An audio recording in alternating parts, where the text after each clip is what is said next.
They're stones. They're Ice stones, Oh, so you what don't the water down the whiskey. Oh, what the I wanted to see how filled that was. Yeah, so it's Gold Bar, thanks to my mother-in-law. Gold bar, gold brand. Gold Bar, Joe Montana version, because gold Niners, everything. Yeah. And then the stones, actually, if you lay them properly in the like glass, Uh-huh. they serve as a double finger. So like the perfect amount. Oh, inaugural episode. Shut up. Double finger. Double finger. The perfect amount. What is it called? It's two. No matter what, no girl should complain about the double finger. Double finger. It's the perfect amount. It's the perfect. Did you already start? Yes, I did. Okay. All right. That's what the greatest I love it. Yeah. Cheers. Cheers. Cheers. Inaugural episode, so like double finger. Welcome to the show and thank you for tuning in. Your host Tyler and Richard, let the ruckus begin. Whether you like valleys or Nikes or caffeine or Adderall, all the homies press play, allow your minds to be freed. So come on, wired and wondering, high, something like dopamine, caffeinated fiends. Explore the galaxy, save the memories, bring in the cheddar cheese now. What, wired and wondering, high, something like dopamine, caffeinated fiends. Explore the galaxy, save the memories, bring in the cheddar cheese now. Wired and wondering. I don't know why, but literally, it's like as I got older, I never like. Growing up, I was like, oh, I can't take straight alcohol, and then like as I got older, I was like, whiskey's great. And then thanks to Herrera, I'm like, oh, cigars are a nice way to relax. It's like I feel myself getting older and older, just doing like older and older shit. Yeah. It's the time when you go to Lowe's that one time and you're like, oh, they have this here? Mm-hmm. Oh, they got that? Yeah. Why didn't anybody tell me? And then you at that moment, if you haven't already realized that you're old, either your back goes out because you sneeze wrong, or you tweak your leg somehow. Dude, for the longest time, like so a year ago, Mm-hmm. for people who don't know, like you remember I was in the Bay Area. Yeah. Like doing stuff for work, and I was in a hotel bed for a month fucking straight, and I just can't like. Hotel beds are meant to be stayed for like a weekend or a week, not a whole fucking month. So like, I swear for the longest time, I had to start sleeping, and like I'm not a fucking side sleeper, I'm a back sleeper, but this mattress, like I had to sleep on my side. Mm-hmm. And I would get like all these pillows and just make like a cradle. And I would have to like hold on to it. And now that's why I have a fucking 6-foot body pillow, because it's like, oh, this was nice in the Bay Area. Let me bring something like it back home. So I got a 6-foot body pillow. But like for the longest fucking time, I think for like 3 months after I was there, I had just like this crank like in my like trap, my neck/trap, just because I would sleep on my side and the pillows didn't. And the pillows just like, I was a dumbass and didn't bring my own pillow. That's your fault. So even when like the wife came to visit, you didn't ask her? She brought it, but it was like I was too late. Yeah, fair enough. Well, I was already like in full neck pain. Yeah. And like, it's not the hotel's fault. They have to mass order fucking everything. Well, yeah, it's not going to be top tier stuff, you know, or else the customers have to pay for it. Yeah, but no, they did have like 2 complimentary alcoholic beverages a night, which was nice. That's not bad. That's just enough to wet your whistle, right? Just enough to wet my whistle. Omelet bar in the morning. I was like, okay, now I see why you guys put me up here. Like, it's like that Key and Peele sketch when continental breakfast have everything. Oh, dude, the muffins, the cereal. It was nice not having to like worry about breakfast. Like I know I could just wake up in the morning and just like, give me an omelet with that, and that, and then like. Would they stack it at least? Oh yeah, no. These fucking little Mexican ladies behind the counter. It was almost like a fresh choice food line. Oh, okay. Like they had like predetermined ones, or like you can make your own. Mm-hmm. So I was just like, give me this, because like I'm not paying for it. It's all complimentary, or if I have to pay for shit, it's paid for by the company. Yeah. Like I didn't fucking. Yeah. Yeah, I miss it, but then I don't miss it because it's like I was gone for a whole entire month. Like my life was halted just because like literally it was like work, hotel, and like nothing else. It's not a pleasant thing because you don't have, you know, you can't just go home and desensitize to video games or just be comfortable in your own living space. You're in a somewhat, not your own, not anybody's, but essentially you're going to be confined to the space that you're not familiar with, and ultimately that's going to suck ass. Oh yeah, no, it sucked major ass. And then you don't. Yeah, you just like even when I go to hotels, I can't like just be in my underwear and just like sprawled out, watching TV. Even if I have video games there or anything, I feel like someone's gonna knock at it at any given time for whatever reason. Yeah. So my do not disturb fucking stayed on that door like damn near 24/7. Yeah. That just became my fucking cave, dude. When I stayed 5 days in Vegas, we had the do not disturb on all day, all night, and they would still come and knock at your door. Yeah, because they're probably like, oh, these guys are drugged out. They assume. Yeah, they just assume everybody there is like all drugged out or just on a bender for yeah, and they're like, we still got to ask them or else they're gonna complain. True. That's the way I would go about it. Well, even still, when we went to Vegas for TwitchCon a couple of years ago, like even the B&B, dude, we'd stay cooped up in that B&B so much. It's like, dude, we pay for this nice ass house. Yeah. It's like I feel fucking like guilty not staying here. Yeah, that was a nice house. So this last year when I was in San Diego, I bought some little like tiny shit like I mean, like it wasn't shit, but it was like a small studio. Yeah. But it was like separated from the house, and it was fucking worth it for 2 people. Yeah. Dude, it was fucking down the street from this little like corner store bodega that had like a little breakfast spot that had like the bombest breakfast sandwiches, but they also spent a shit ton of money on like international snacks. Oh, nice. So they had like not just like what some gas station was like, ooh, the Ramu fucking or pearl that one. German chocolate. But they had like the legitimate like, hey, here's all these fucking Sailor Moon sodas and fucking Dragon Ball Z sodas and all the like the cool fucking like lobster flavored potato chips that you can't fucking get. Oh my god. Or like, oh, here's one that tastes like beef, and it's like, what the fuck? I got every time I go to like maybe World Market or places like that, I gotta try more stuff because. Well, I like snacks as much as the next person, but if I don't feel for 100% on buying something like $7 just to try it out, I'm not gonna do it. I'm gonna go stick with hot Cheetos, lemon, and a soda.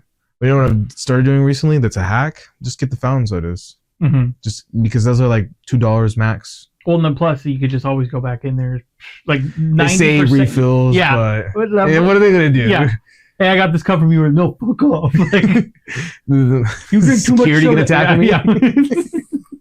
the H Street place where I'm working at, that's where the Chevron is, and I like went and got a soda. Mm-hmm. I ate a chili dog, and for whatever reason, because they were all wearing the same brand shirt that my company is, not my company, but the company I work for. I thought I was gonna get a discount. I didn't get a discount, and I was like, I'm still gonna go back and get a refill. I don't care. Like fuck it. They can call HR. Hey, we gotta videotape this guy for getting a refill, not paying for it. I don't care. Take it out of my check. No, dude, I started so like down at the store there. We'd always go to the gas station across the street, the Howard's, the Habibi Mart. Oh yeah. They opened up the shell with the Tobbins. Oh yeah. Okay. Dude. Tobbins is the only place I will trust like fresh fruit from is like 7-Eleven because like jalapeno and cheese taquitos when I'm not doing like in ketosis is the shit. Oh, dude. Like that's my fucking guilty pleasures. Those jalapeno cheese taquitos. Oh yeah. I will fuck some of those up alongside like the buffalo chicken rollers. Oh yeah. There's this 7-Eleven right around the corner from my house. There's one down the street now. I got points. Yeah. Oh, dude, so points do I. On points. I had to make it like when I had to switch my phone number, dude. I was having trouble switching over. I was like, I'm not losing my fucking 7,000 points. Like, no. you can fuck off. Every time I'll go in there, it's like Diet Pepsi, fucking jalapeno cream cheese taquito, 2 of them, and 1 buffalo chicken roller. Like, that's my go-to. Like, that's it. You know what my guilty pleasure is? It's White Monsters now.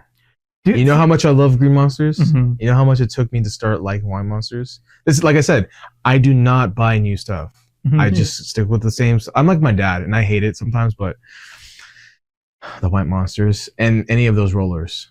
No, yeah, the rollers. Or like I've been, because every morning, so now I'm up at like 4 a.m, and it's like, it's rough, but it's like I said, you get way more done, like the world's quiet. Mm-hmm. And then when you have work at like 8, 9 o'clock in the morning, if you've been up since 4, like you don't feel like you got robbed of your day. Like if you have like a 9 to 5. Yeah.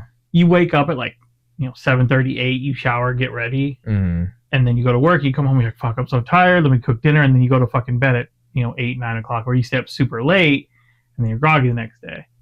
Well, if you wake up early and you've got 3 to 4 hours before work, you get your me time because nobody's fucking awake. Oh yeah. Like it's rare. Like even when I go let the dog out in the backyard, like everything's just so quiet. There's no cars. Like there's the occasional car of like the person that has like a 2-hour commute or some shit.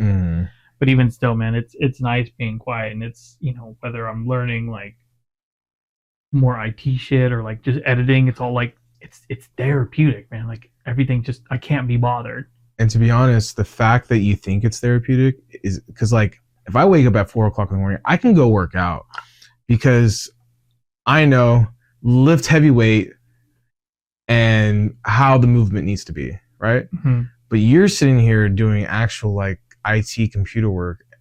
That's the next level. Like my mind's not even functioning at 9 o'clock when I wake up. Well, I mean, 8. It takes a while for my mind to wake up, so like I dissociate for a while with like waiting for my meds to kick in and but even then the energy drink to start doing that before you even go to work, that means it's not that it's a dedication, it's a passion. And that's good. That's very good because it's hard, it's hard to wake up at that time to do anything. It could be just feeding dogs, or it can be taking out the trash because you forgot it the night before and you can hear the trash man down the street or whatever. Oh, that shit wouldn't wake me up if I'm fucking driving down the street. Trash man coming? No, I'm out. I've woken up. I'm like, I hear it. I gotta go. And I run out there and I already took it out. And I'm like, no, the warmth I lost. And then I cry before I go back and get something to drink and lay down. Just sprinting out in your chode. He's like, I didn't check out the fucking trash. And then you just open your door like, fuck. It's already there. No, I mean, like when it's filled up and you miss that week, oh man, it's rough. Dude, yeah. Lately, we haven't had that issue, and when I think we missed one like maybe a month ago, but we didn't have that much trash, and I gotta thank God sometimes. But it's so annoying when you have to like pull it up to a certain high point where you can then stomp in without falling into the trash can. That's terrible. Yeah. No, I'm just lucky. Like we don't make that much trash. Even if we do, we have like the big ass can.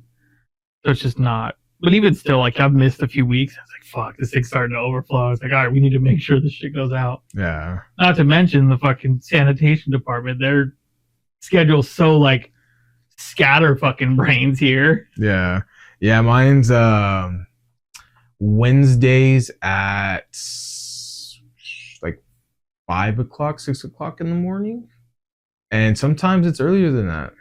See, that's the thing is mine's so like it's either like it's between 6 and like noon, and it's never the fucking same. Mine's the same. Like it's been as early as like 5:30, or it's been as late as like 1 o'clock. Like I'll leave for like a closing shift, and it'll like my trash will still be packed full. I'm like fucking trash, like trash come. A lot of the time, I just use like my neighbors as a point. Like, oh, it must be trash day. Fucking all their cans must be recycle day. All my fucking cans are out. That's like that meme I keep seeing. Trash day, and it just starts shooting him, and I'm like, I don't know where this is from, but why is this famous? because the fucking internet. What do you know? You know that movie? Do you know what it is? Mm-mm. No, okay, I thought you would know. That that I don't know. It has he's not the guy from Ferris Bueller.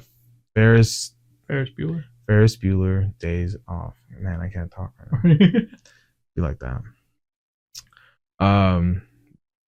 Yeah, sometimes it gets so bad with our plastics that we just throw it in our trash. Dude, I do that like my desk for like how much they do not recycle like they say they do. They do not. You can pull it up, look it up. Like sometimes like my desk is never this like clean. There's like a fucking graveyard of either Rockstar or Monster cans. I love it. Because okay. I know what you got there. Yep. Well, now I have monsters in there right now because fucking I don't know what it is. If there's somebody else who's just like a sugar-free Rockstar guy, or they just don't stock enough at like at the Vons I go to, Oh, but I can never get like the big like 12, 16 pack of sugar-free rock stars why don't you go to like Costco or something like that? because the Costco card's under the wife, and it's like they now have the stupid thing at the door where you beep it and it shows the picture. She can add you on to the account. She can't, but that's the thing too is they don't have sugar-free rock stars. They don't. That's why I still have that full case of Zoa in there because that's what was there. And like Zoa's not bad, but Yeah. they're thin cans, Uh, and it's natural. I swear I could have seen some. I don't know. They may switch it out. I don't know. Last time I went, it was like It wouldn't make sense, right? it was like White Monsters or like Zoa or Celsius, and I'm not touching a fucking Celsius. That shit makes me warm in such a bad way. I like the non-carbonated, the carbohydrated, Carbonated. Carbohydrate. I'm It's been a long day. non-carbohydrated. But they don't have those. I don't. I only drink those Celsiuses, Mm. the ones with no carbo. The ones with no the bubbly stuff. Okay. No bubbly fizzies. No bubbly- no bubbly fizzies. don't That's don't the mess thing. with the And you're not Zone. even through your first glass. You Well, just I have- did have a little bit of medication coming before this, Hmm. all on my way over here. Yeah. I have some, but alcohol will get me in the pocket more than that will. Right? Not bad. It's on the rocks. For those of you who don't know, legitimately, they're like rock whiskey thing- stones. They're whiskey stones. Like I said, whiskey stones. You put them in the freezer, and it's, instead of watering down your drink, you have that, which is good. We can switch to the whiskey bullets. Like I literally have metal, like full metal bullets that you put in there. Just because you don't want so much water in your whiskey, like you can add. Does it taste like pennies afterwards? No, Might be down for that. you know? Might be down for that. No, because like that's the thing. Like that's what I'm saying about more sophisticated shit too. Is like I started looking into it. Like that's why I have the charred oak fucking glasses because it tastes different. Well, okay, it's like it's I think it's more maturing because instead of having a red solo cup, we have these. Instead of having plastic containers for our food, you get glass ones. I mean, I still have plastic containers for a fucking meal. Yeah, I still have plastic ones. Like, what yeah. I'm saying is you level up your day to day. I guess you could say. I guess it's just because you start to have like adult money and you're like, all right, I need to fucking get some shit that's gonna make me happy. Just chase that fucking retail dopamine. Oh yeah. It's like, did I really have to spend so much money on like cigars and like the case and the lighter and the cutter? Like, no, but it made me feel good. Do I really need to have charred oak fucking glasses? No, a regular glass would be fine, but it changes like the profile. And it was like, oh, well, if you want to change the flavor profile and open it up more, add a couple drops of water. I'm like, what the fuck? Yeah, well, I mean, and it does too. Like that's the crazy shit. Is like even just like a couple drops of water in the whiskey, it's just like way fucking different. You know what I heard that from? I heard that from a frat boy.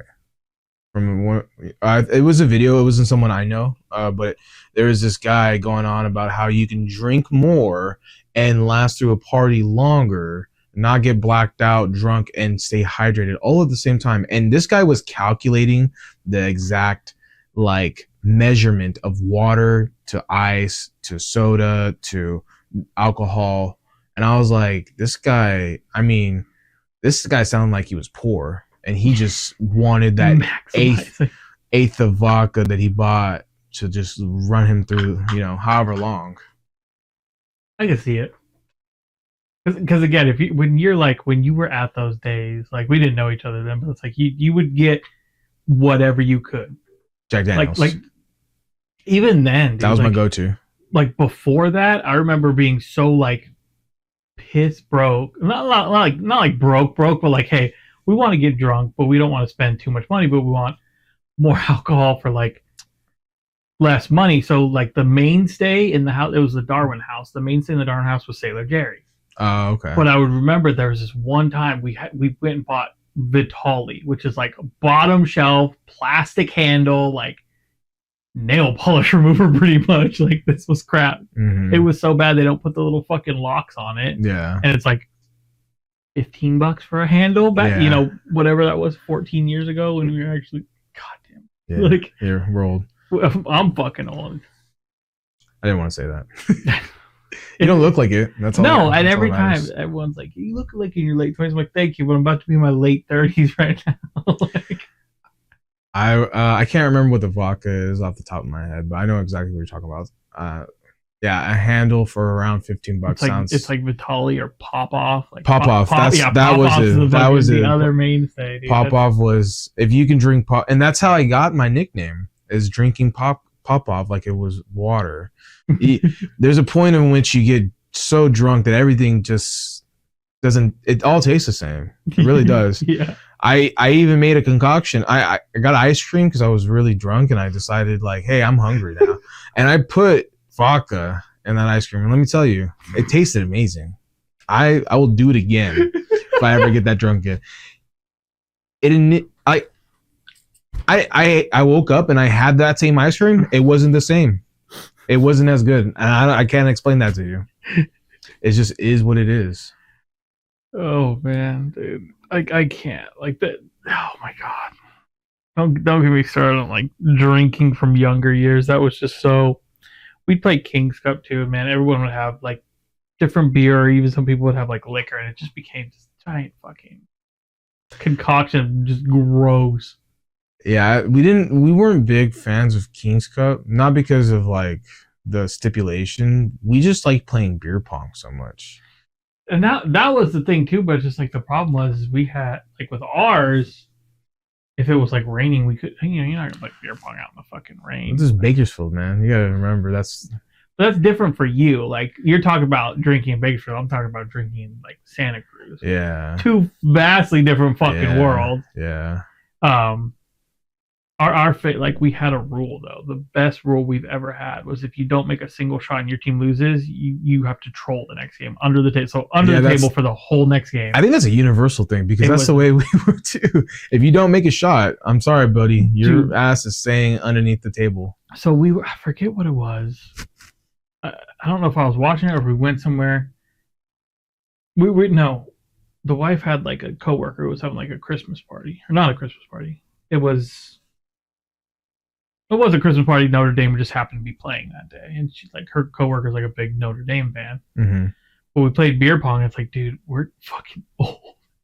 But also, I'm seeing all these videos of like younger generations playing beer pong, and the amount of elbow fouls I see is fucking astronomical. Listen, I don't like full blown. We're talking like hip on the table, and they're just like all the way over. I'm like, I don't even like wrists.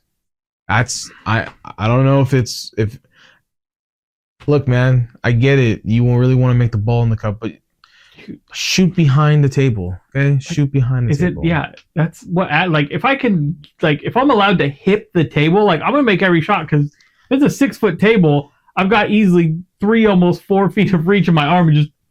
Well, people get like they get prideful or they get like the defensive because they think they're being attacked when you tell them, hey man, like not past the wrist or not past the elbow.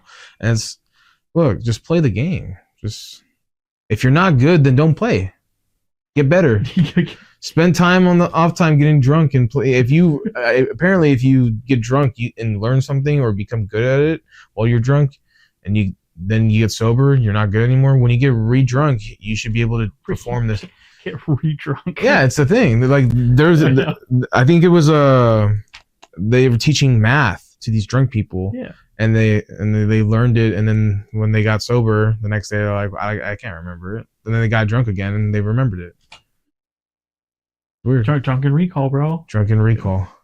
That sounds like it should be one of those 2000s B-rated movies. Drunken recall, God. Yeah, dude, that's another thing. When I was up in the Bay, I watched all those like older like early 2000s comedy movies. Well, like epic movie and stuff like that. Not like those or like Not Another Teen Movie type shit, but I'm talking like the actual like. And some of these movies were fucking bangers. Like, it is so baffling to me how like underappreciated in the early 2000s Brendan Fraser was.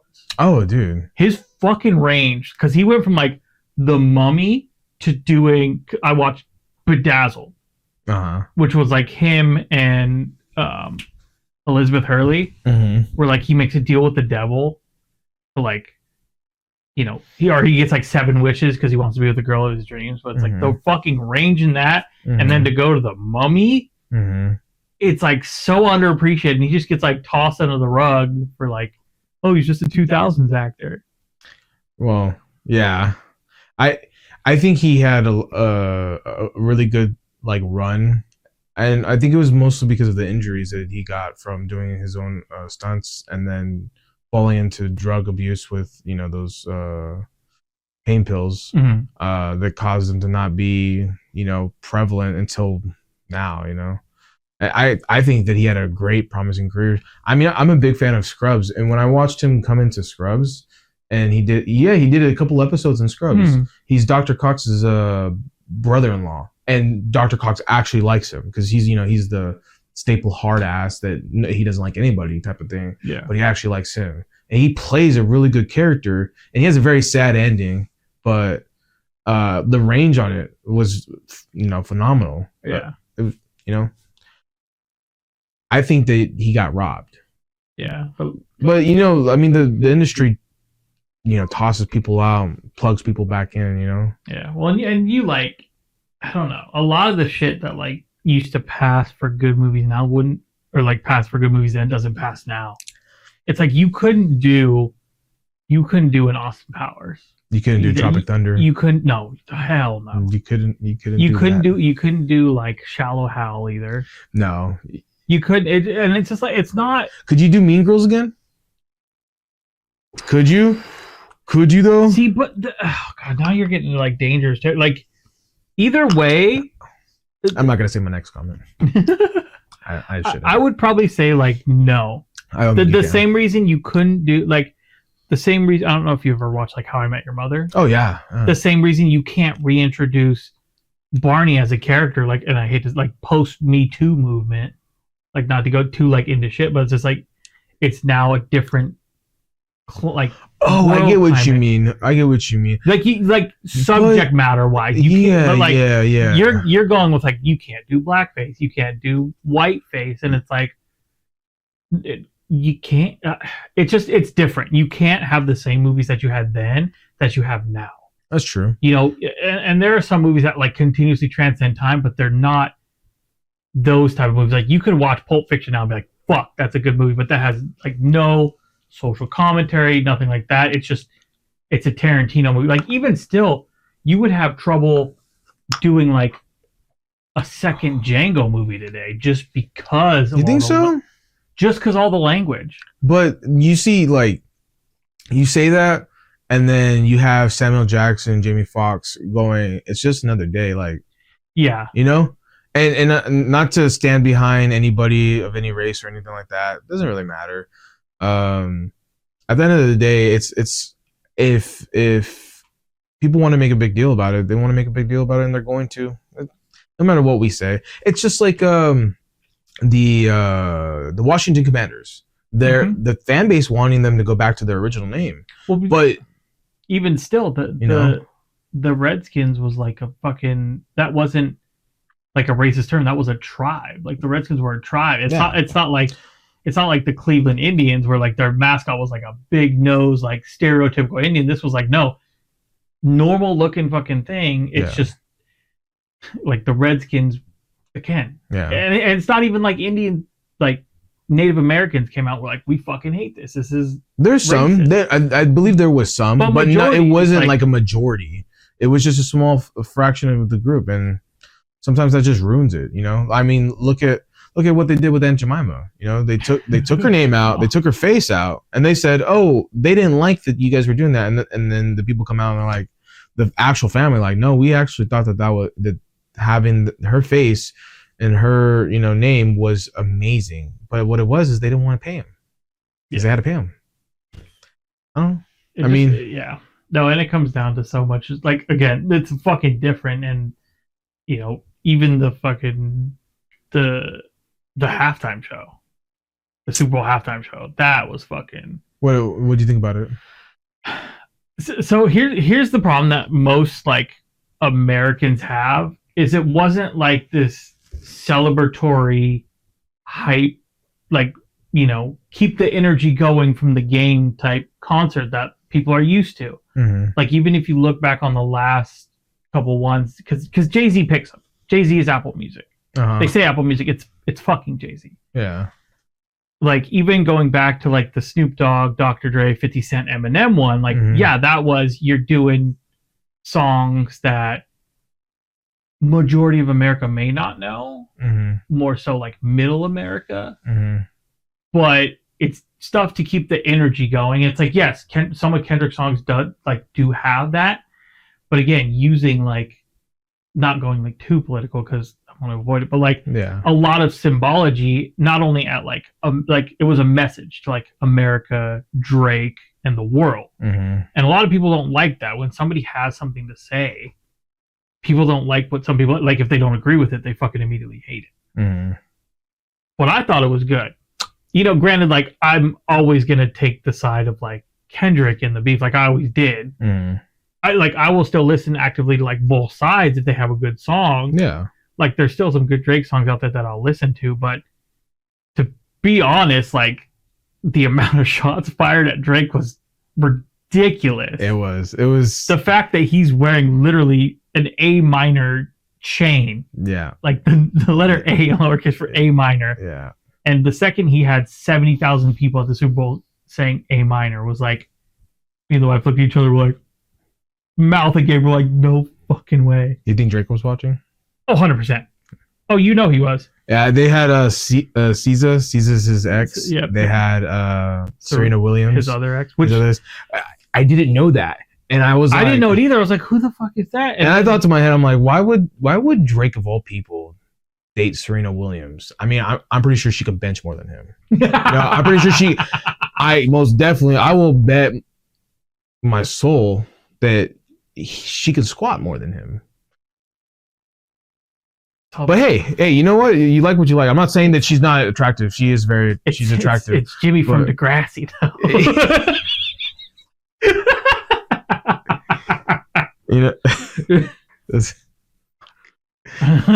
that's like Napoleon Dynamite going after the gym guy's wife. You know what I mean? You know, like, dude, like, stay out of your league. No, bro. like that's fucking. So like that, and the craziest part is like Rex Taekwondo. Right. She was sea walking, she was crip walking. Yeah. But the third Williams sister, so not a lot of people know about, like the sister of Venus and Rim, actually got slain during a gang shootout in 2013 by the Crips. Like she was like an innocent bystander. So it's like that's wicked work for her to be like draped in all blue, doing the sea walk, because the sea walk is like to show affiliation. Yeah. And like you do it to like after a kill. Yeah. And like that's some fucking wicked work. So literally she's like, it's a symbol of like she's sea walking on Drake right now. Yeah. He's killed. Yeah. And there's just so much shit. Like there's that.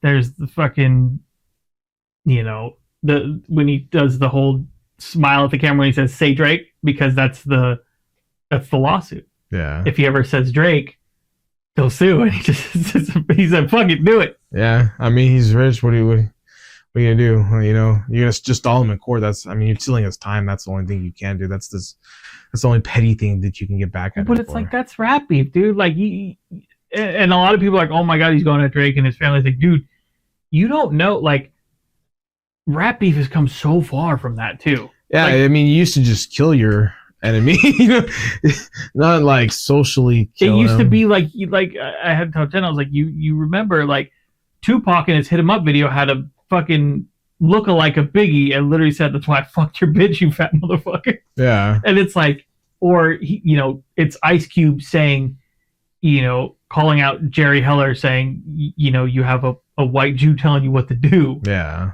And then saying that Eazy-E should be hanging from a tree. It's like, dude, saying that, you know, Easy Dick smells like MC Ren shit. It's like, dude, they're going at him. And there was never like a major lawsuit. It was like, that's beef. You just go at each other lyrically, and you let the people decide. Well, it's none of this like, I'm going to sue a lawsuit because I don't like what you said. I mean, look, if you fuck with someone's money, in a way you are winning. It's just like when I forgot, it was between Eminem and Michael Jackson. I think Michael Jackson, they were beefing. Michael Jackson ended up buying like he ended up buying like He bought like Eminem's like discographies. Like anytime Eminem sold a record, Michael would get money. And so like that's messed up. That's like that's penny pinching someone. But that's a fucking power move. Yeah, right. But that's not suing. That was a very smart strategic move, and that was like way more like 3D chess rather than suing. But another way is you hold people up in court, and they're that's pulling them out from doing whatever they want to do. As a star already, you can't go and just do whatever you want. It's not like that easy anymore. Anywhere you're going, you have TMZ on you. Anywhere you are, fans are gonna find you. They're gonna see you. They're gonna take pictures of you, ask for autographs and all that stuff. So you're already getting pulled out of your busy schedule to just go and to the court. It sucks. I think that's just like the win right there. That's the only thing I could see. I guess, but that's the celebrity too, man. Like you're gonna have people find you. You're gonna have people want to know everything about you, your name, and all this other, where you went to school, which is why like people want to know those facts, like where'd they grow up or all this stuff, and that's why people. Okay, what's his name when he interviews all the artists, Nardwar or whatever? Yeah. Everyone's like all freaked out, like, dude, my fucking middle school teacher, like, which is insane, but it's such like. It goes to show that shit's available out there if you have to go hunting. Yeah. Like you can find. No, I think he's a fed, man. The things that he brings out to some of those rappers, and they get scared. But if you think about it, though, it really isn't. Because what do most people surround themselves with? Childhood friends. Yeah, that's true. When they get rich, hey man, I'm gonna put all my homies on. Everybody from the block's gonna come up with me, and they do. Yeah. And then you have guys that were with you there since kindergarten. Yeah. And they know everything about you. Like, hey man, like. Who's your middle school math teacher? And then they're going to mention that, or like, hey, tell me something I don't know about Kendrick, about like, where he used to, get lunch every day at fucking in high school. And then they mention that. And it's like, really, that's just something that somebody knew. And there's like niche things, man, that they find out. Like, I think, I can't remember who it was, but they're like, Nardwar says a name to a rapper. I think it's like Lil Yachty or something like that. And he's like, how'd you know that name? Yeah. And it's like one of his old rap names that he used for like 12 hours. Oh, no, that was fucking Ski Mask. Ski Mask. Yeah. No. No, it's one of them. I mean, like, but yeah, no, he's done it to multiple. He like says that he's like, dude, I was at for a week. Yeah. Like, and it's like, I mean, bro. who remembers that, Right. Especially since your name's not that and you're so big now. Like, no one's going to sit there and remember that. No one's going to sit there and write it down and be like, that's going to be something one day, Like, I'm going to be able to bring up this piece of information. But even still, like that shit, like like there's some shit that your parents could say about you that you're like, fuck, that's embarrassing, but they're gonna fucking remember it. Yeah. But there's shit that like, I don't remember, like that my parents and my family swears fucking happened, yet I don't remember it. Like my family swears I punched one of my stepbrother's friends in the face when I was like a kid, like probably 5, 6, 7, 8. I do not fucking remember. Like, and I would remember if I socked somebody in the face. Yeah, you think, I remember every person I punched. I don't remember that, dude. Maybe you were just so angry, Sometimes people they not like blackout, but they get like, I remember getting mad one time and like not hearing anybody talk. Like, pushed to the point where like someone's screaming and then I go, oh, what? The person's on the floor. I'm like, oh, what did I just? Oh, okay. Yeah, that was that time the kid was talking crap to my math teacher, and my math teacher is this like cool dude that he raises kids that don't have parents, and he makes apps, and he's just a nerd, wholesome man. And he would let us play with our phones, and he was just a really good person. And this kid was like straight up disrespecting him, just being awful to other people. I had told the kid to shut up already, and I'm a senior. I'm going into my senior year, and he decides, you know what? I'm from the hood. I'm gonna stand up for myself. And I'm like, I get that, but stop being so prideful. And then I slammed his face into the desk, and then I threw him out of it. And then I punched him in the back a couple times, and he got lucky because I stopped there. But it's like you get mad where things just go blank for a second, and you just act. I remember it. It was during my formative years, so I was like, all right, well, you know what? I don't remember it. They swear it happened. I guess it fucking happened. You should just be like, well, he's lucky he didn't get a knee to the face, or an elbow. My stepbrother's like damn near almost 10 years older than me. So like this was when they were teenagers and I was like, oh, and you hit his friend that was a teenager? Yeah. Holy hell. Yeah, man. no, like I was like, they said I was like 5, 6, or 7, somewhere around there. And they were probably around like 14, 15, 16, around that area. And you just decked them? Apparently. That's the thing, is I don't remember a fucking single detail about it. But my family remembers, my stepbrother remembers it, the guy who apparently I punched in the face remembers it, but I don't fucking remember it whatsoever. Yeah, maybe it's just one of those ones you locked away for yourself. But I think it's time for a little re-up. Because we're 40 minutes in. Oh, wow. Anyways. Oh, this went by pretty quick. How long did you want to keep going? Hit an hour usually. That's fine. It's usually. Are you gonna? Yeah, I know. That's good. To the old 2 finger. Oh, 2 fingers in The there. old 2 finger. No, so I mean, like, If anybody says more than 2 fingers, you walk out that door. Walk out that door. No. Yeah, my first girlfriend, Oh god. she said 3 was better. And I was just like, Now, see, that's the thing. Is like, are you talking like 3 in a row, or are you talking like 3 in the pseudo triangle? Like, are you going like this, or are you going like, all right, we're just gonna drill bit, bro? What do you think? Thinking you're going like 3 in a line. Yeah. What the fuck? Yeah. Yeah, she was, let's just say that she's been around, and I didn't know this, but As long as you didn't just wear her as a wristwatch, then I think you're good. no, I didn't. The delay, God. No, I'm Okay. trying to remember how many. No, it wasn't that bad. No. I can't remember.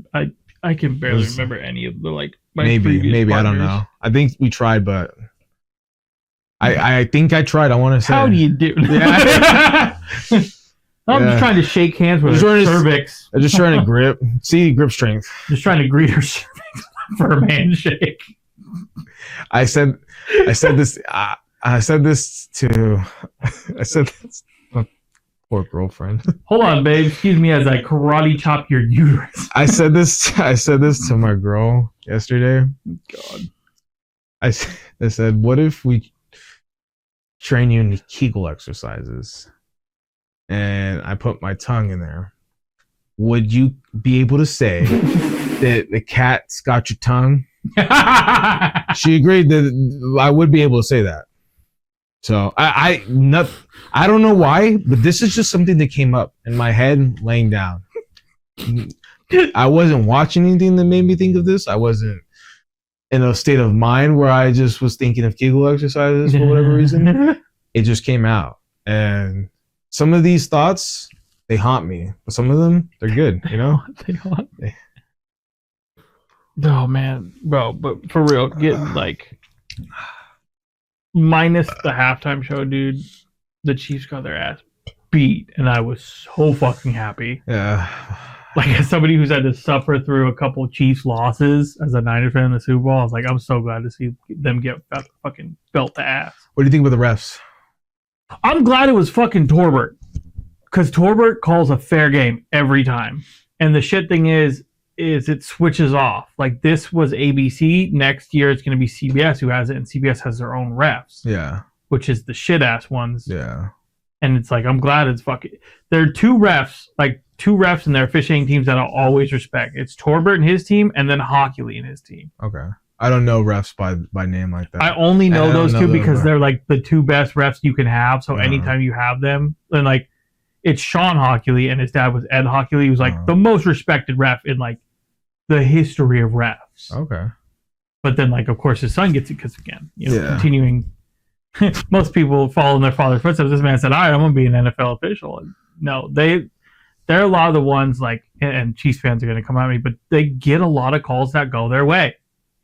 They call them 50-50 calls, but if you're playing the Chiefs, it's like 80-20. Is that you listening to the mob, or is that's somebody who's had to suffer through watching blatant penalties happen and then not get called in Super Bowls. Like, I don't watch many AFC games because just it's not like I'll have it on. I pay very deep attention to Niner games. But it's like when you go back and look at some of that footage and it's like so blatantly obvious, you're just like, how do they not see this? You have 6 refs on the field and you're telling me none of them, even the 3 that are meant to look at the backfield, the 2 on the sideline and the one at the back, don't see it? When this guy is like holding on to Nick Bosa like by the neck with his arm strung across his fucking chest and he's way out here? Yeah.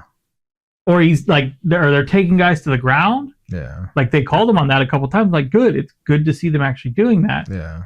Or, you know, when you have somebody even too like Tom Brady on announcing and he's like, why the fuck would Patrick Mahomes just stop like a couple feet from the sideline just so he can take the hit? Tom Brady doesn't have any room to talk.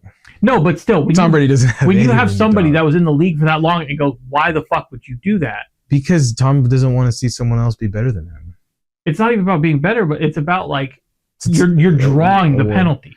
Well, I mean, listen, if you're running out of bounds and your momentum's slowing down to go to the outside, yeah, but if as a defensive player, you have to be able to realize their speed, your speed, because you're calculating the direction in which you have to run to stop them. And if they're going to the outside, you have to guide them out. Don't guide them out. I mean, also obviously they're gonna want to fake it to try to kick back in.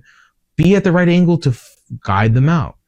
I don't know. Even if you have to be hip to hip, there needs to be like a difference in like running rules where it's like, yes, I get it's the quarterback and it's like he's the least like one of the most fragile players on the field apparently, but it's like the second you cross that line of scrimmage and you're running, you should be fucking fair game.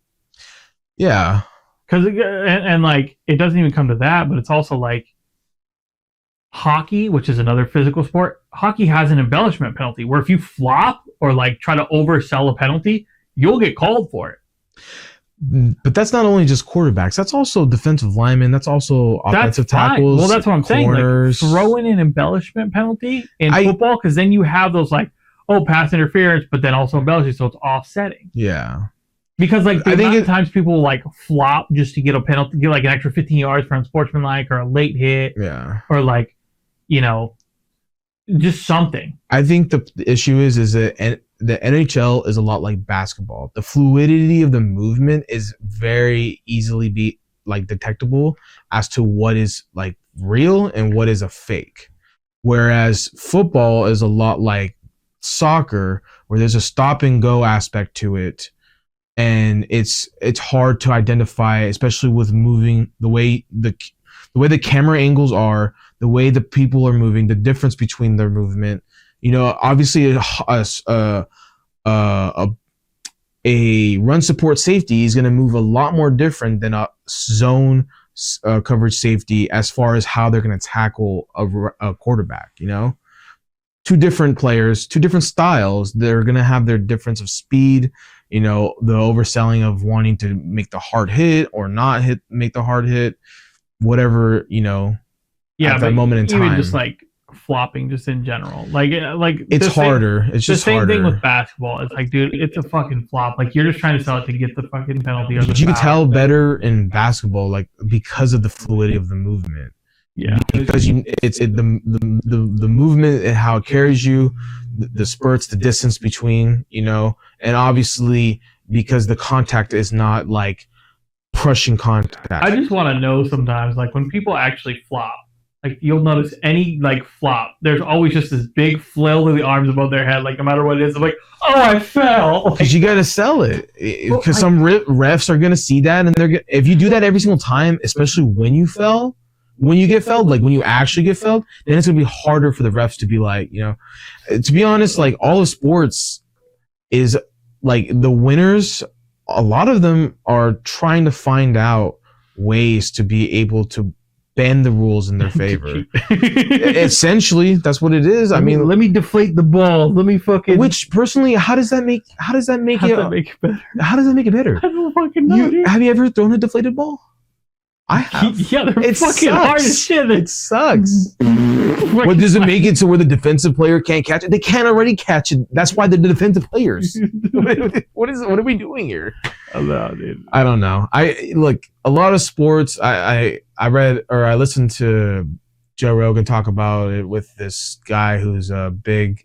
I think he was or he's just a big fan of the supercar races, not the like supercars, but the European ones. You know, the ones that the tracks are all cool. Like Le Mans and shit, yeah, like all that. 500. Well, all those companies they find ways to bend the rules in their favor so that they make these cars that can, hit the standards ideally, but also yeah, but not I what mean, you're but then supposed to do. it's shit that calls for like rule changes. Like, there's always these like, oh, it's the fucking Des Bryant rule, it's the fucking this rule, it's the that rule, like, or it's the Navarro Bowman rule when he fucking, it's shit that becomes so circumstantial that it's like, all right, we actually have to address this and make a rule. But it's like, if you have these people, like, it used to just be kickers. Kickers used to be just the ones flopping, like, oh, they tap your leg and you take a ball and like, okay, now we're half the distance to the goal or it's first down now. Yeah. But now it's just like, I don't. And like football, the shit thing is like, yes, it's a fucking contact sport at the end of the day, and it should worry about contact, but also like CTE is a big fucking thing. So it's how do you make a contact sport so safe without taking out the contact? There's no, and it's like you really can't because then you become flag football. I mean, South Park already made an episode for this, But that's like that's the allure. That's why like shit is entertaining because it's physical. That's why people watch like wrestling too because it's physical. It's like, yeah, cool. It's scripted and it's predetermined. It's a bunch of big dudes throwing each other around, but it's physical. You can't go out there and go toss somebody off a 20-foot cage without it being scripted and predetermined. But you can't deny the physicality of it. And that's where shit comes in. And that's why people love like watching football. Well, it's our like. Well, it goes back to like people watching gladiators. I was gonna say it's our modern day gladiators. That's pretty all much. It really is. It's physical. I mean, it's short of like straight up murder, but like it's our modern day gladiator. It's the thing where we can see physicality. Same thing with people get so fucking excited when somebody gets slammed against the boards in hockey and there's a fight. Yeah. Because like, well, I mean, MMA. Yeah, MMA, boxing, like. Yeah. Well, I can't go out on the street and go punch somebody into the ground, but I can watch some other dude do it in the octagon. Yeah. And it's entertainment. Yeah. I can't fucking body check someone randomly on the street, but I can go watch them skate around an ice rink for fucking 45 minutes and slam each other into plexiglass walls. Yeah, that's fun. I can't go out and do fucking flips and jump off shit, but I can go watch fucking Pentagon go do it for a fucking 20-minute match or, the Royal Rumble and watch motherfuckers get thrown out of the ring. Yeah. As a kid, I loved WWE. And it's not, I even knew it was fake in as far as like outcomes and stuff like that. But I always respected the physicality behind it. See, and like I hate when it's like, and I know you don't like, but like it's not fake. It's scripted. It's scripted, yeah. It's the same thing saying like soap operas or novellas are like fake. It's like, yes, it's entertainment. Yeah. It's scripted entertainment, and like the storytelling is like the big aspect. Like if you were to get back in now, like now's the time to get back into WWE. I don't know. I don't think they have a solid person that's the it person. They see that, and that's the point. Do you have you have that entertainment aspect, but you don't have one like shining star, and that's what makes it better. You don't have the old days where it's like, I don't know, Hulk Hogan's your guy, Stone Cold's your guy, The Rock's your, like, you have like top guys, but these top guys aren't untouchable like they used to be, where they go and it's the face. They were never untouchable. They were never. I mean, Stone Cold was never. But winning. Even still, when you had it a certain way and they were the top guys, a lot of top guys never lost clean. It was always some outside interference, something dirty, a dirty pin, somebody getting hit with a belt or a chair. Well, yeah, there was those aspects to it too, but I mean, like in all reality, I think that what it brings is that you have that solid guy. It's like what? Okay, it's like, what if Patrick Mahomes never played football? Well, Josh Allen and Lamar Jackson would have a lot more opportunities to go to a Super Bowl. But do you really want to live in a world where you don't have that Patrick Mahomes or that Joe Montana or that Tom Brady? A lot of anti fans are gonna be like, yeah, please, for the love of God, I don't want to see Patrick Mahomes. Okay, yeah, but everybody didn't want to see Michael Jordan win all those championships during that time, and now everybody loves Michael Jordan. They love him to death. Let's just be honest. It's just because it's happening right now. Everybody hated Tom Brady winning all those championships. I hate seeing Tom Brady at the championship every single year. Was he really there every single year? Or was he just there a lot of times over the span of 20-something years, 30-something years, whatever it was, however long he played for? I look back at his championships. There was multiple years where he had ones close by each other. And for a long period of time, there was some that weren't even close. So it's like, you're just mad because you see this person winning and you don't like it. Yeah. But that's the best person. Unfortunately, there's no way around it. No ifs, ands, or buts.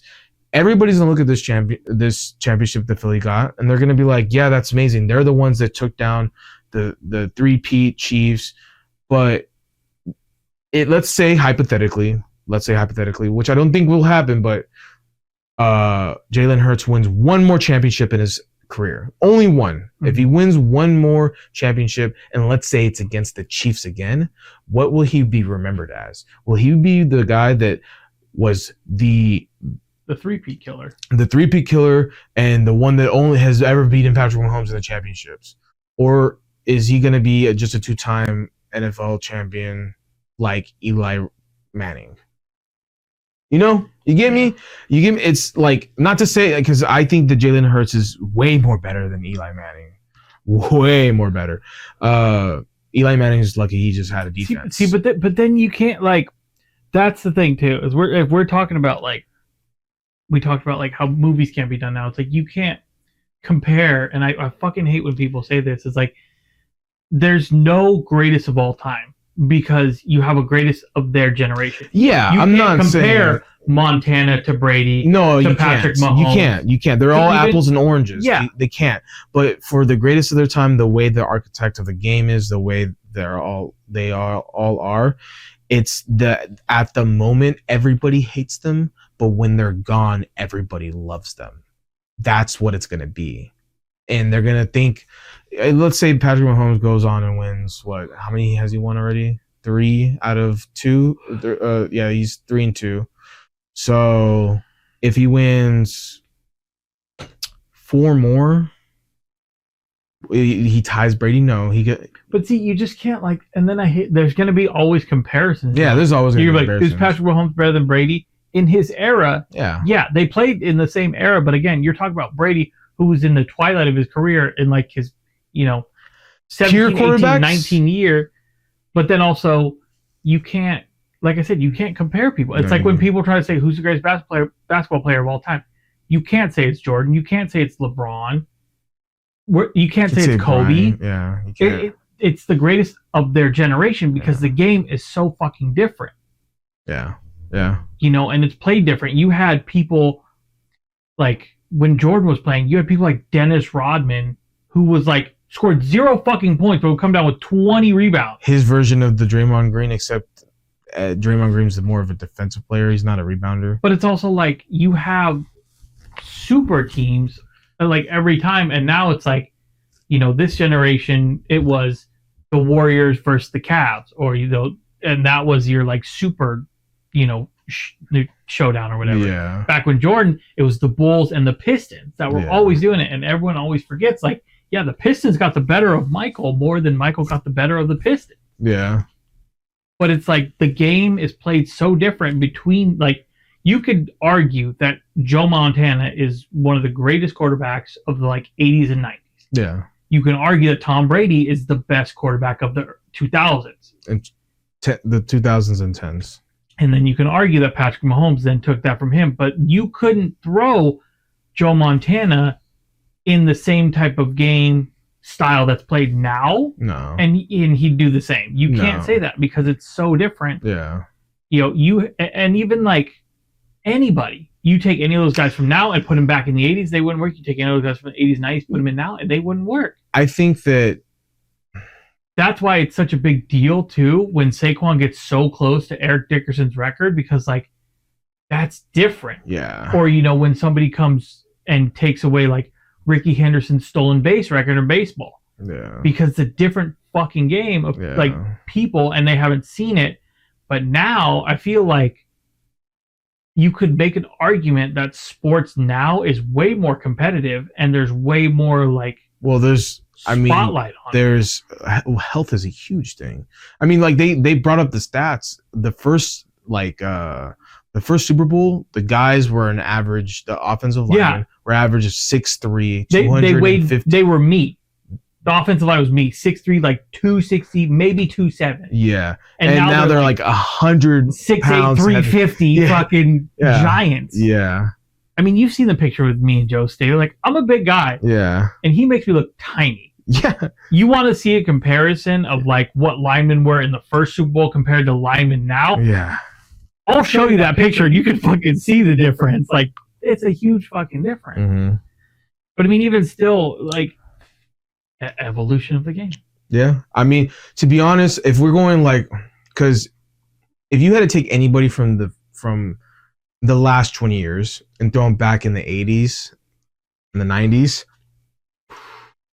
my top pick, and it's not because he's the best in his generation, would be Tom Brady. And are you just talking any position, or are you talking like any? Let's go quarterback. Let's just go quarterback for right now, because this is the point I'm gonna make.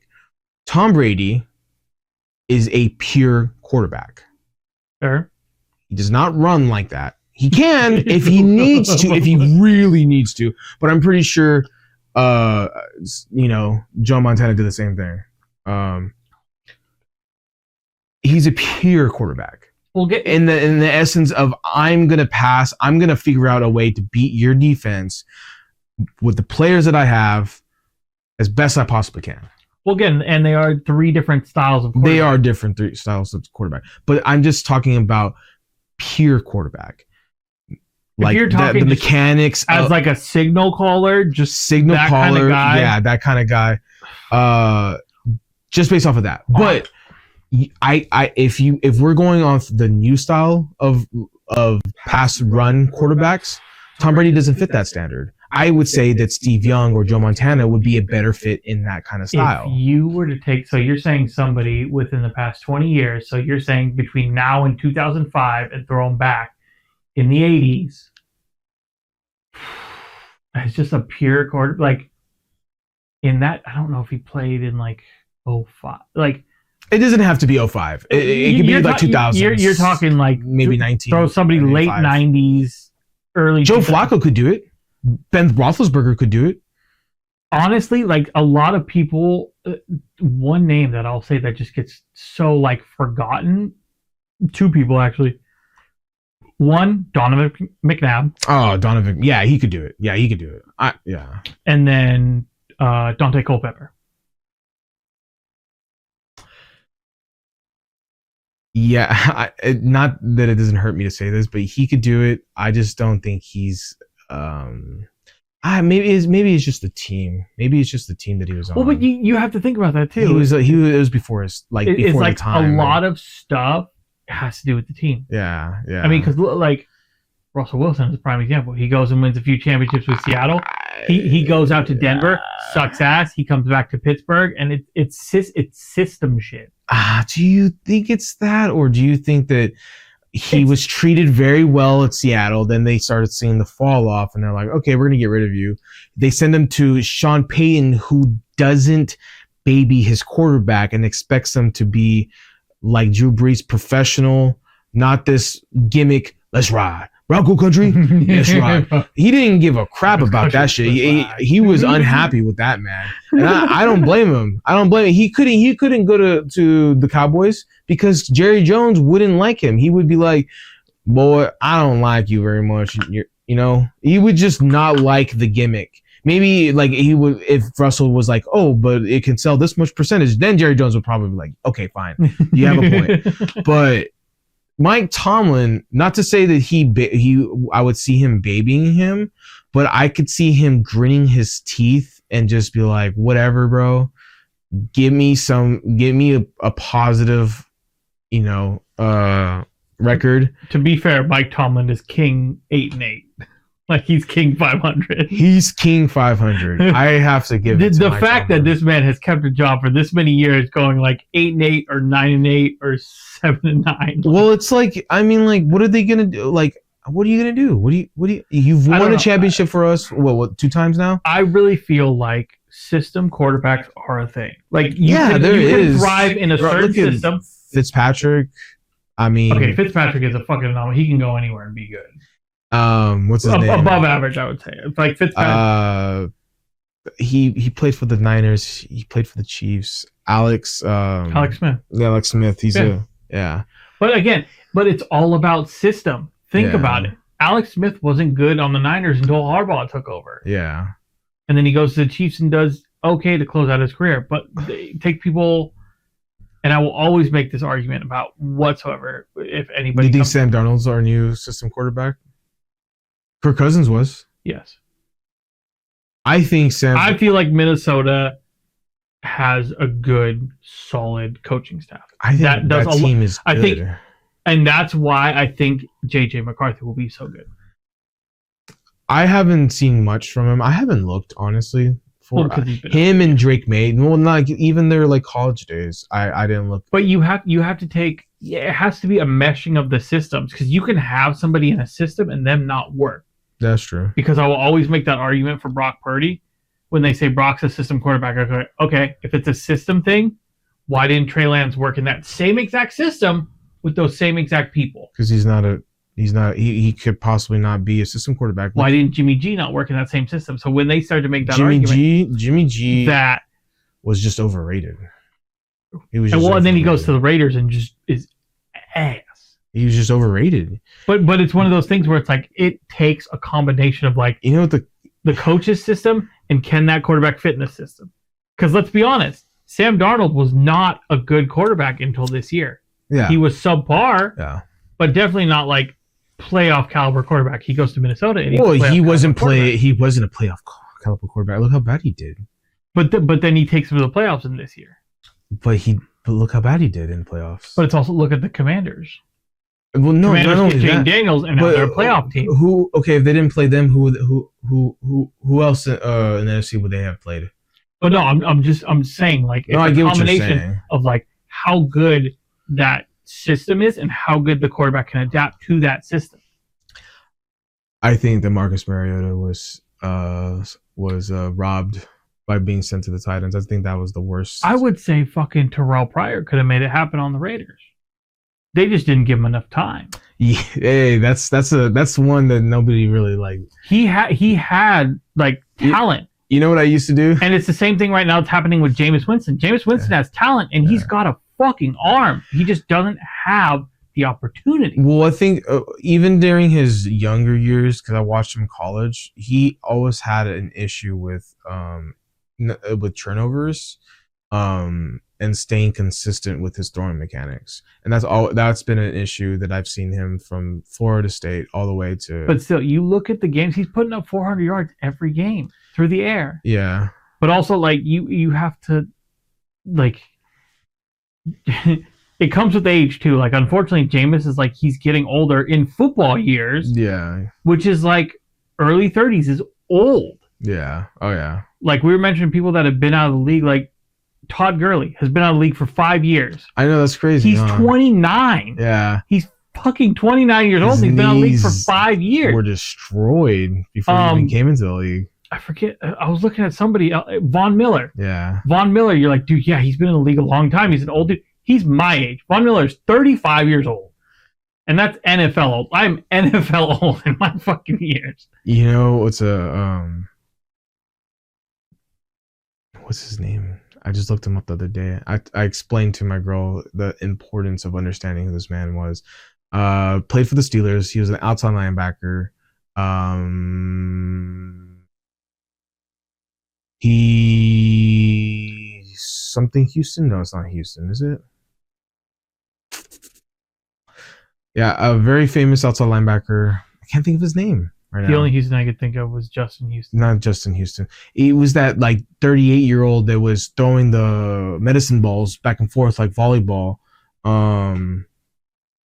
For the Steelers? Yeah, for the Steelers. Oh, you know what I'm talking about? Fuck. No, yeah. Harrison. James Harrison. Yeah. That's what his name is. No, that fool was fucking... That guy. Mental, bro. But like, if you love it that much, and he said, like, I watched a video of him talking with his trainers and everything. It's not that he loved it. It's just it made regular season that much easier for him. And that's crazy. Dedication you have to do to be training like that. That was insane. And it shows. I mean, like, he was out there at, 38 playing? Mm-hmm. Jesus Christ, man.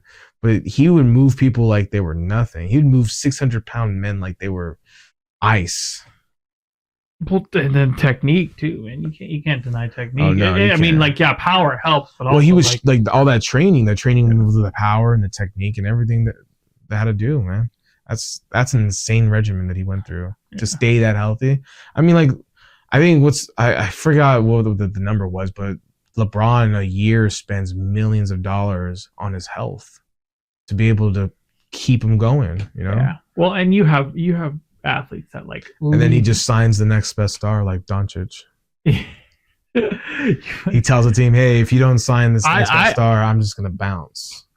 I didn't think we could get a worse trade deal since, like, the Giants moved on from, like, Saquon. And then this fucking Doncic trade for Anthony Davis. You know what they said? I think the first thing that was listed was the GM for Mavericks goes, yeah, we got the best defensive player in all of basketball, and people saying we're losing. I'm like, what are you the best defensive player from basketball 10 years ago. Yeah, like, this guy doesn't even last for the finals. Like, you're getting this dude for like 60 games at best. Like, if you gonna, the reason why I like a big center at as far as like how you build your team around a person, it's when you have Shaquille O'Neal at his greatest, it's hard to beat that. It stops so much. No, it stops anybody trying to attack the rim.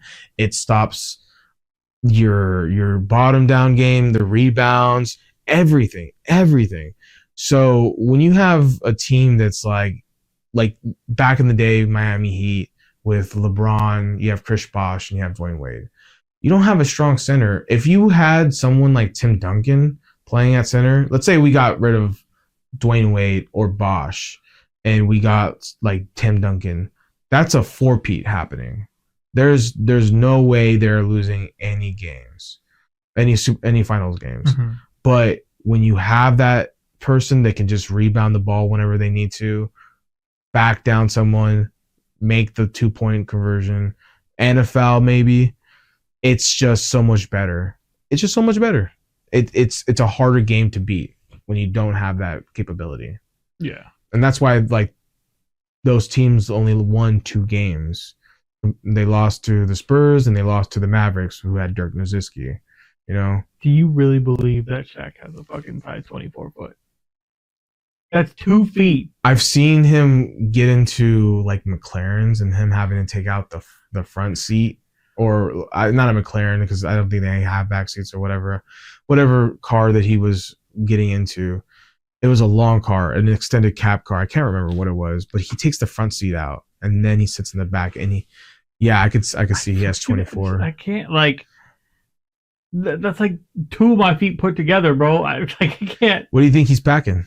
What do you think that man's? Oh, dude, he's got like the fucking night train. He's got like a night train. Oh my god!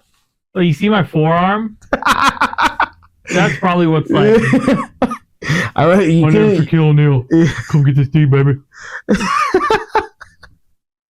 You can't say you have a baby's arm. That'd be just mean. Don't worry, just breathe it out. You may feel it in your heart. Dude, that's so funny. Like, oh my god. I don't know. Like, again, talk about the difference between me and fucking Joe Staley, who's like 6'7", 6'8". Mm-hmm. Like, Shaq's bigger. You know, and I don't know. It's just crazy to me that, like, I'm a tall individual in like everyday life, but then you have like these people who are just like, that's a lot bigger, that's a lot taller, and they make me look like a dwarf, and it's like, fuck. I feel like I'm still a tall person in everyday life. Like I have to remember that when I'm at work. I'm barely 6 foot. I have to remember that at work when I'm stocking shit and putting shit up higher. They're like, God, people can't reach it. I was like, I can reach it, but I'm up here, head level, and I forget that like people Everyone's are full like another right foot here. below me Yeah. too. And it's like, fuck, okay, yeah, I gotta be courteous to those fucking short people. I gotta fucking. It's a hard not life for us. No, dude, and I even.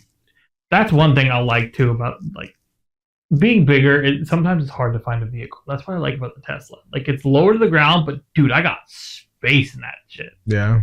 When I put on the auto steer for the freeway, I can have one leg, like I'll scoot one leg up and my knee will just be all the way up and I'll be able to like be full spread, like not full spread, but you know what I mean? Like I'll just kick both feet up kind of like this, you know, not like on the chair, but just, you know, Like that. Yeah. like closer to me, but I'm still on the floorboard and I'm just like, I'm big chilling. I just back my chair and every now and again I just gotta go, yink. Please apply slight turning pressure of the wheel. Okay. Jesus. I tell you that, like, that fucking changes so much. Like I used to hate driving for that like 2 hours comfort. back, Yeah. but now it's so fucking mindless. Like a road trip does not threaten me anymore. Like for 1 month I commuted to Madeira one day a week to work up there, and I was like, that's not annoying because the car's doing majority of the work. Yeah. You know, and it takes like some trust though with the car. Like I will tell you, like the first couple of weeks, it was so like my foot was hovering over the brake all the time. Like, okay, when. Now I'm just like, all right, auto steer, do your thing, and I'll just. If I die, I die. No, and like even in traffic, holy shit, in traffic. Like the only thing I did now is I got one of those little like magnetic. So there's the big screen, obviously. Like you have the big Tesla screen. Mm-hmm. I got a little like mount that clamps onto the corner that has a magnet for my phone. Because Tesla now did this thing where like they take the cabin camera and they look at you, like it looks at your eyes to make sure you're paying attention to the road when you're in auto steer. So even if I look down at the Tesla screen to go like change music, change route or whatever, it'll tell me to pay attention to the road. Okay. It's like I'll pay attention to my screen and try to do something. Yeah. So now what I did is I have that little mount and you have the TV and it comes out like this. Yeah. So I put my phone right here. The camera doesn't know I'm looking at my phone. So I can just be like, you're terrible, man. You're terrible. It's okay. When I was still working with you guys, I went to Monterey. I took Isabel on that big trip. I remember that. Yeah. And at that time, I got the iPad with us. Just mounted on the phone. No, I just had her hold it, and we were just watching Family Guy or American Dad on the way back home. And I would just be like driving, like listening to it, and I'd be like, and then. See, that's the thing. And I feel bad just doing that. Well, and there's like there's some company that makes something that you can plug into like bypass the thing, the Tesla screen. So but when that you hold 4 fingers, yeah, and it like becomes this brand new operating system, like has Android Auto, has all this stuff, and we go click into shit, yeah, like Netflix or whatever you want to watch. Yeah, it's like, oh, you are a passenger, correct? And you just hit yes, and it plays up on the Tesla screen. What the hell? But no, the phone. Like I sat there. You can turn the phone sideways. Yeah. Because it's like I'm still like I can still see the road and the car. Like I said, will do majority of the work. And if I don't pay attention for long enough, it'll beep at me, be like, "Hey, apply pressure to the fucking wheel." Yeah. And it just knows. But I mean, you can do that with sunglasses too. You put fucking sunglasses on. It doesn't know where your eyes are. It just looks for your head direction. You just be like eyes looking down, but your head's still facing forward. So the slow car's like, "Oh, they're paying attention to the road." Fair enough. But I've gotten in trouble a couple times with my car because when you do that too many times, like I've just like my regular glasses on, not sunglasses, and I'm looking down at my phone, right? Oh, like, you get used to it, and then it beeps at me, and I'm like, "Fuck, okay, I gotta pay attention." And then I wait a couple minutes, and the ADHD takes over, and I'm like, "Okay, I gotta fucking get this out though," and it beeps at me again. It's like, "Fuck, okay, I really gotta pay attention." I do it one more time, and it's like, "Okay, you lost your auto steer privileges for this drive." So I'm like, "Fuck, okay, now I gotta actually drive for the rest of the time." Until I pull over again and fucking turn the car off and turn it back on. Man, Like even still getting out of that car, that's the one trouble I have is getting out of the car because it's so low. So low, yeah. But there's so much fucking room. Like yeah. it's so underestimated because like, it's a fucking sedan. Like no, I packed boxes upon boxes in that thing and still had room. Yeah. Like me and the wife could comfortably fit in it. The only problem is it's just low. Yeah. You know, we're tall people. It's hard to get out of a low vehicle, but even still, rich needies. It's comfy. It's big. It's spacious. Like yeah, it takes up a lot of the lane. But dude, that thing is fucking worth it. Like going from the truck to that, like do I miss the truck? Sure, all the cargo space or whatever, but road trips in that thing, like if we end up going to fucking San Diego this year, it's gonna be brainless. Oh yeah. It's gonna be fucking I'm just gonna let it in auto steer for I-5 and just fucking chill for 6 hours as that thing fucking goes. Do you think cops see that Tesla stuff and then they go like, oh, we're gonna stop, or like they see you on your phone and then like are like, oh, we should pull them over? Or I see. That's the thing is like, I mean, the front windows of mine are partially tinted, and I don't know if that comes factory or what, or if that was like something because I bought it used. If it came like that, not tinted to the fact where you can't like see in like some people do, but it's like, a little harder. It's a little harder to see, but also if I'm here with my phone again, not that I do this, you know, but like if I'm here with my phone and I've got the door panel right here, you're not going to see it, and if I'm just because if I look down, the Tesla's going to know I'm looking down and tell me to pay attention to the fucking road. So you're going to keep your head up. I'm going to keep my head up. But also a lot of the time, like, I'm not doing so much stuff that I got to, like, that's so important that has to be done then. Yeah. Like, it'll be a quick text. Even still, if I'm, like, really feeling lazy, like, a lot of the time I'll use voice to text. Yeah. Or, like, I'll just text through the car. Yeah. Like, when I texted you this morning, I was in the car doing that, using the actual, like, you know, Tesla voice to text, which is why I had to spell out microphone because I put mics and it put MIKES. And I'm like, fuck, all right. But not like cops, I don't, because technically it, you know, you don't have control of the vehicle. Yeah. But the vehicle's smart enough to have control for you. I guess it's like some weird fucking gray area because when you do put an auto steer, it says make sure you keep your hands on the wheel and be attentive. Okay. So like that's like Tesla's cop out being like, hey, we're telling this person to pay attention to the road. Yeah. So Tesla's released of all liability right there. And then they also have systems in place to make sure you're paying attention. Yeah. But there are ways to like bypass that attention. Like if I put on sunglasses and say I put a fucking headband on and I just fucking sit there, strap the headband to my headrest, my head's facing forward, I can fucking fall asleep, and that Tesla won't know. Yeah. You know, granted, there's full autopilot too that'll take you right to your destination and fucking park you. Like, but it's so weird. You feel like this shouldn't be as cheap as it is. When I went to LA last time to watch, we were at a hip hop festival. And we stopped at Tommy's, and then we went to a store.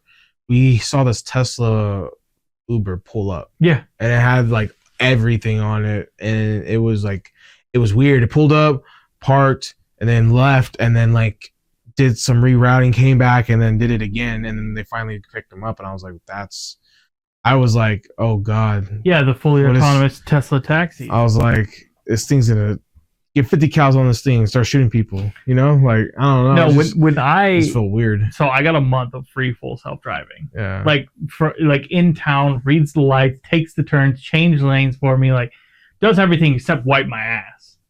It should. It should. If you're paying how much? Whatever they cost. Like I think it's like 80,000 or something.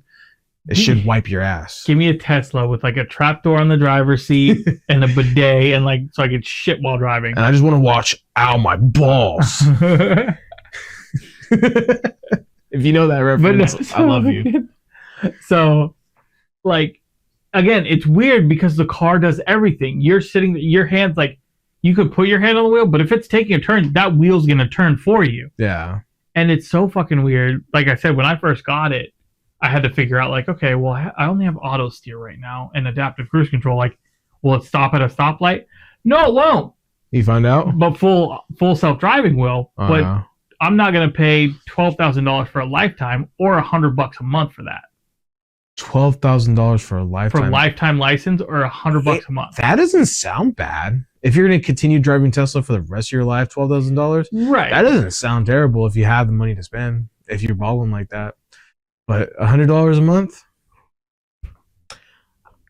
If you have the Tesla, I mean, you probably have that money to spend. Well, and that's the difference too. So, like auto steer, which is like freeway lane keep and adaptive cruise control, will make you tap the wheel every so often. Yeah. Full self-driving does not make you touch the wheel at all. It will literally just track your eyeballs. That's it. Mm-hmm. So it's one of those things. So, like, okay, if we are gonna auto steer's enough for me, but then also auto steer will sit in the same fucking lane no matter what. So if somebody's in front of you in the fast lane doing 60, you're going to be right behind him doing 62 cars back. Why can't Tesla just ram them for me? Well, but then like if you have it set, because you could set your speed. If you have it set to 80 and you have full auto driving, it'll change lanes, get around them, and change right back in. Hell yeah! But again, $100 a month. Yeah, like I'm not going to spend that unless I know, like, okay, I'm going to take road trips. Whole month. I mean, you could just use it for that 1 month of you taking that road trip, and then that's it. Yeah, exactly. And you just cancel it afterwards. Also, like, fuck spending, $2,000 for an acceleration boost. That thing's already fast as shit. I don't need to shave off half a fucking second for $2,000. Some people like that. First inaugural episode of Wired and Wandering. Thank you all so much for watching, listening, wherever you are. Every major podcast platform, thanks to Anchor.fm. For myself and Dickie, thank you guys so much for watching. We'll catch you in the next episode. Peace. Bye-bye.